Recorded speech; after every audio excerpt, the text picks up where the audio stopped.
my viewers, my followers, my subscribers, all Africans in diaspora.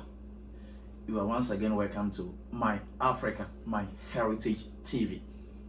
Thank you for your precious time and precious moments you shared with me in all these times that we've been able to upload some videos, and you also having the quality time to also watch and to also put forth your suggestions, put forth your questions, and put forth your corrections and directions with respect to how you want us to proceed with this channel, meant to bring all Africans together, meant to unite all Africans for development of our mother continent, and to make sure as an Africans we can also be sharing opportunities and most importantly vital information with ourselves as we live on the foreign land, so that we can be tapping into some opportunities to establish ourselves here, to have some footings here, so that we can together go back home to also lift up the continent of our mother Africa.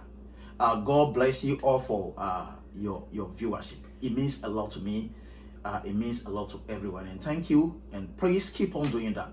And I believe the purpose and the sole motive behind this channel isn't far off to be reached out to, but I believe with the togetherness we've already started displaying, we can get to our destination. And thank you once again for joining me with this live stream also. Today I also have a very quality information to also pass over to you. Like I told you, I am Kwame, African Child.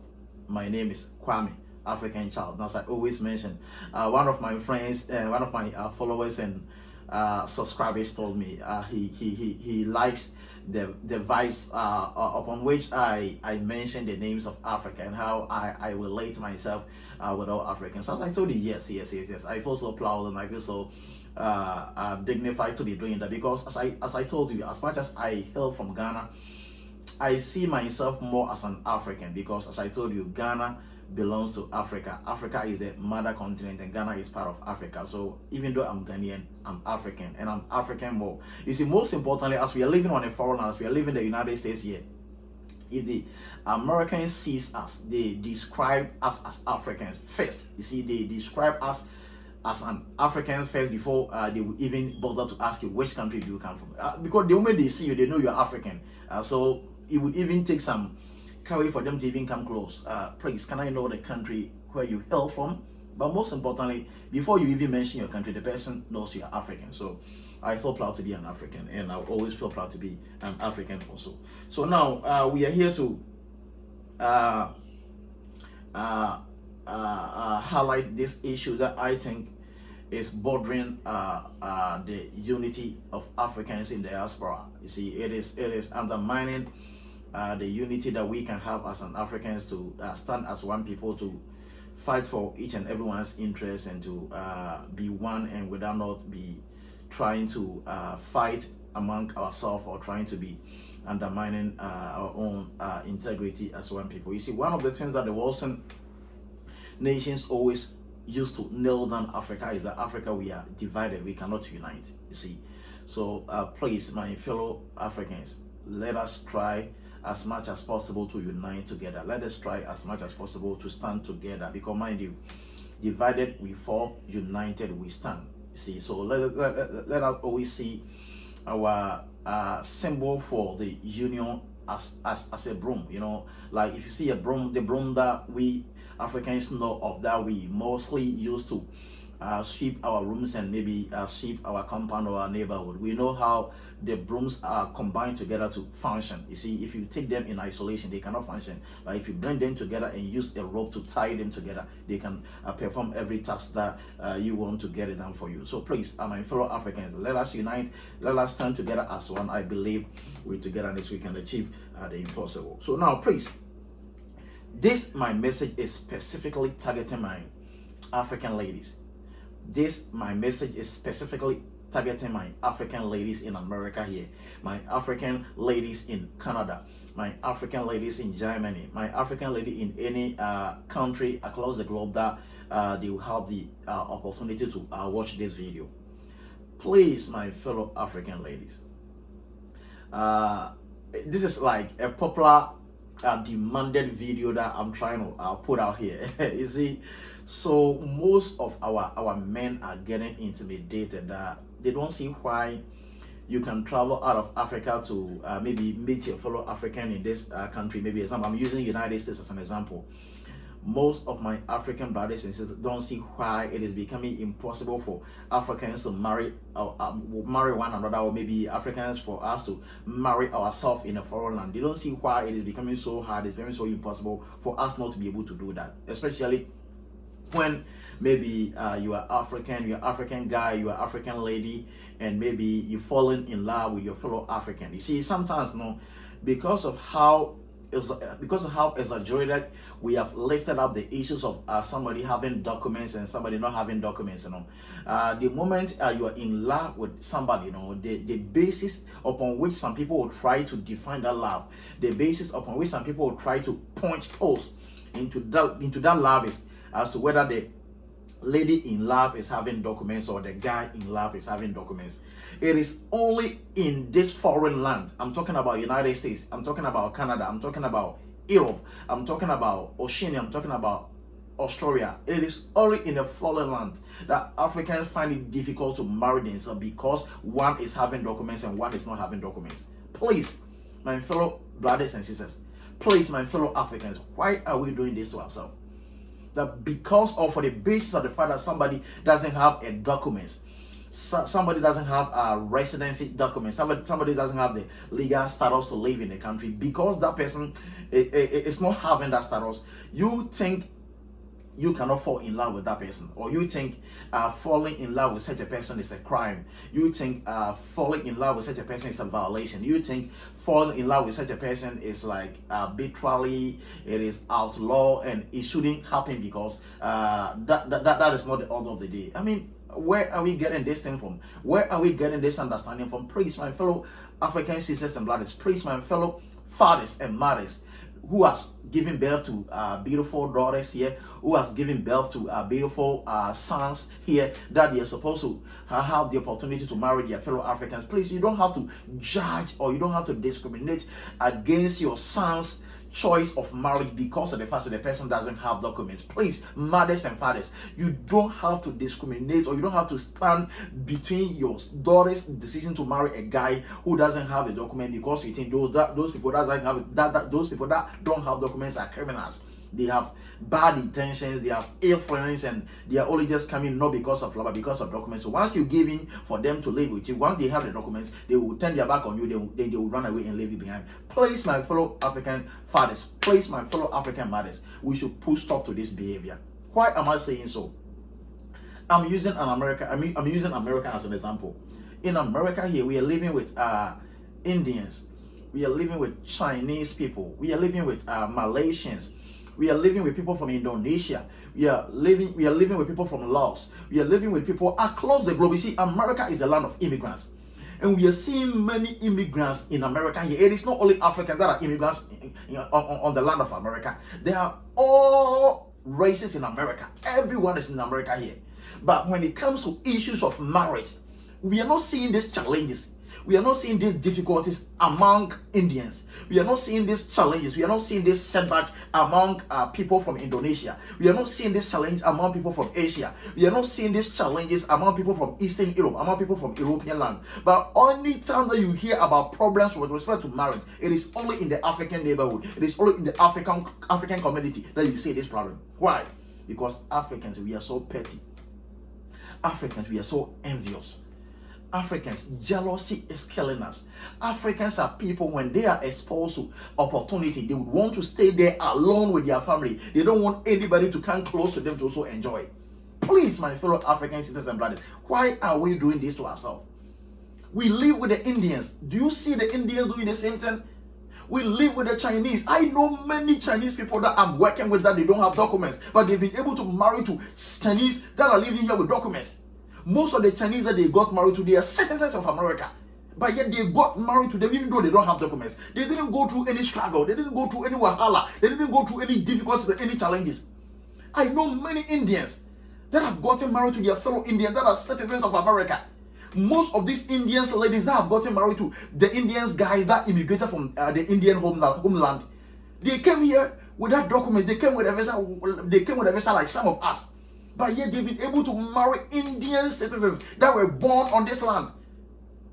They were born here, and their fellow Indians from the homeland has been able to immigrate here, to marry them peacefully, to marry them happily, to marry them beautifully, without any challenges, without any questions, without any ill feeling. Many people from Malaysia, I know them where I'm working. I work with Malaysians. I work with people from Laos. I work with people from all parts of the world that have immigrated to America here. They come here without documents. They see people from their homeland that have been living here, that are even citizens, and have given birth to children that are citizens. They meet them, they marry them without any trouble. They marry them without any difficulties. But whenever African immigrated from Africa to this land without documents, unfortunately, he or she meets an African here who has a document or who is a citizen, and they're falling in love and they want to marry. You will see the parents of the guy, you will see the parents of the lady trying to fight against this marriage because they think the girl or the guy is into this thing because of documents and not because of true love. Why are we doing this to ourselves? My fellow Africans, why are we doing this to ourselves? Why? Why has the documents issue become a panacea? That most Africans think the documents is a panacea to every problem on American land here. Mind you, we came here to meet American citizens. We came here to meet Native Americans. They have all this documentation, they have all this nationality, but yet they are struggling, they are wallowing in poverty. So document is not a panacea to anybody's problem. Document is only a platform. It is only some leverages upon which when you can have access to a lot of things. But that in itself doesn't mean that if somebody also doesn't have documents, the person cannot live a productive life. So I'm begging you, please, I'm begging you, if it is possible, I'll even go on my knees. I'm begging you, my African fathers and mothers. I'm begging you, my African uncles and aunties. Please, it is not every African guy. It is not every African lady that meets a fellow African who has documents and they want to marry. It is not all Africans that want to marry with the motivation of documents. It is not all African ladies that want to marry because they are gearing towards documents. It is not all African guys that are chasing ladies and want to settle with a lady because they need documents to survive in America. Please, parents, we should consider this issue. This issue is fighting against we uniting together as one people. This issue is setting us apart. This issue is punching holes within our fraternity for people to laugh at us, for people to make mockery of us. It is only African continents that immigrates to Africa that does these things. Europeans don't do that. People from Asia, they don't do that. People from people from South America, they don't do that. People from Central America, they don't do that. People from North America, they don't do that. People from Eastern Europe, they don't do that. It is only Africans that are doing this in America. It is only Africans that are doing this in Canada. It is only Africans that are doing this in Germany. It is only Africans that are doing this across any Western country that you are seeing predominantly African population there. Please, why must we keep on doing this to ourselves? Please, my parents, please, my mothers, please, I beg you. It is not every African guy or lady that wants to marry somebody with the documents because he or she is just in need of documents. So now we are relegating true love to the background. We are relegating true love to the background. It is like whenever it comes to issues of love, whenever it comes to issues of relationship, whenever it comes to issues of marriage in a foreign land, in abroad, in the Western world, and you are like an African and you don't have the documents and one party is having the documents, it is like technically that marriage has been given a knockout. That marriage cannot work out and that marriage cannot see the day of life. Why? This issue breaks my heart. This issue troubles me. This issue is trying to dissipate we as an Africans. The unity that we've been preaching for, the togetherness that we want to see all Africans, the togetherness that we want to see and to promote within Africans. This issue is trying to destroy everything. Because now, if I'm an African who is hailing from Ghana, and I've been able to come to America in the state of Washington, and I've met a lady who is coming from Ethiopia, and that lady has documents, or fortunately that lady is an American citizen, and I can't marry that lady even though we both truly love one another. If we can't marry because the father, the lady's parents is discriminating against me for the fact I don't have documents, then where are we going as an Africans? Where are we going as an African? If I'm Nigerian and I'm a lady and I'm in America and I've met a guy who is coming from Eritrea that I've fallen in love with, that we want to settle together, and because the guy has documents and I don't have documents, the guy's parents would be discriminating against me, thinking that I am just coming for their son because I'm in need of documents. Then where are we going as an Africans? And whatever examples and illustrations that I'm giving here, that affects all African nations. It goes across all Africans living in the land of America, living in all countries across the globe. Why are we doing this to ourselves? So please, my fellow African sisters and brothers, my fellow parents, my fellow Africans, we have to put stop to this thing. We have to desist from this thing. We have to start loving ourselves. Rather, we should even be able to sit down to draw a policy. That sometimes we know that life in America without documents is a struggle. So as an African that we love ourselves, that we want to promote and to see the United States of Africa, we have to start it from the diaspora that we are finding ourselves. We need to start uniting ourselves in the countries that we are finding ourselves. Because now, if Ethiopian cannot marry Ghanaian because the Ghanaian is not having documents, if a Nigerian who is having documents cannot marry a Cameroonian because the Cameroonian is not having documents, if somebody coming from Tunisia cannot marry somebody coming from South Africa because the Tunisian has the documents and the South African doesn't have the documents, if someone coming from Zimbabwe cannot marry somebody who is coming from Togo because the Togolese has the documents and the Tunisian doesn't have the documents or the South African doesn't have the documents, then where are we going as an African? Then what is the purpose of the African Union? So in our homeland Africa, we cannot unite. When we also travel into a foreign land, we cannot unite. Then where are we going as an African? So please, my fellow Africans, I feel so passionate to voice this issue out. It is something that is tearing off family. It is tearing down family. It is destroying, it is setting people apart. It is taking us back with respect to we trying to unite together as one people. Please, let us put stop to this issue. Please, let us sit down to reconsider this issue. Most Chinese ladies, they just go online to look for Chinese guys that are here, but they don't have documents and are struggling. Some even go to an extent of even marrying them to just do the documents for them. Some it's not even out of love, because they want to see the increase of the Chinese population on this land. They want to see the Chinese influence and the Chinese dominance on the ground. So they are doing this intentionally and deliberately to have some voice in this, to have some voice on this land. So when you come to America here, we have Chinese town, we have Chinese town. If any state that you go, we have Chinatown. Everywhere you go, we have Indian town, we have this, we have this. But where is the African town? Where is the Ethiopian town? Where is the Ghanaian town? Where is the African town? We don't have it. Because we cannot even decide to unite on one common, simple issue. Please, after all, this country doesn't belong to all of us. After all, we don't hail from this country. After all, we were not part of this country. We were living on our foreign land. We were living in Africa. And through the diversity lottery, some of us had opportunity to travel to America here. Through student visa, some of us had opportunity to travel to America here.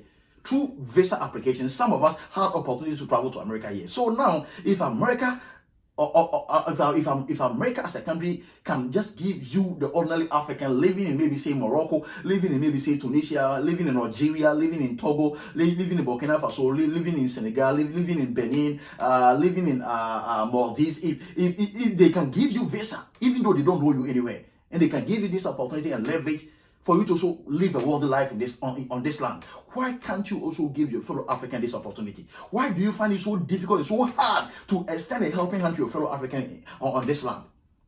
Please, Africans, let us sit down so that on our sober reflection we should consider this issue and see how we can prolong going forward with this issue. I believe how I am so passionate about this issue and how I'm just trying to put it out there to my Africa, my heritage channel. I know my viewers and my subscribers would also understand the import of the message I'm trying to put out there. So that together we can all start to have a change of heart, have a change of mind whenever it comes to this issue, so that we can try to even use this issue as a pedestal, as a platform, or as a foundation upon which we can all stand united and together go back and build Africa. God bless you, all my viewers. God bless you, all my subscribers. God bless you, all my followers. God bless you, family. Thank you for together making my Africa, my Heritage TV, a formidable force to be reckoned with. I'm not grateful to you. Thank you. God willing, we'll have another opportunity to see ourselves again with another broadcast that will be thought-provoking, that will be life-changing, and that will be inspirational and motivational. Thank you for your precious time that you spent with me. It means a lot to me. Stay blessed and stay safe. Thank you.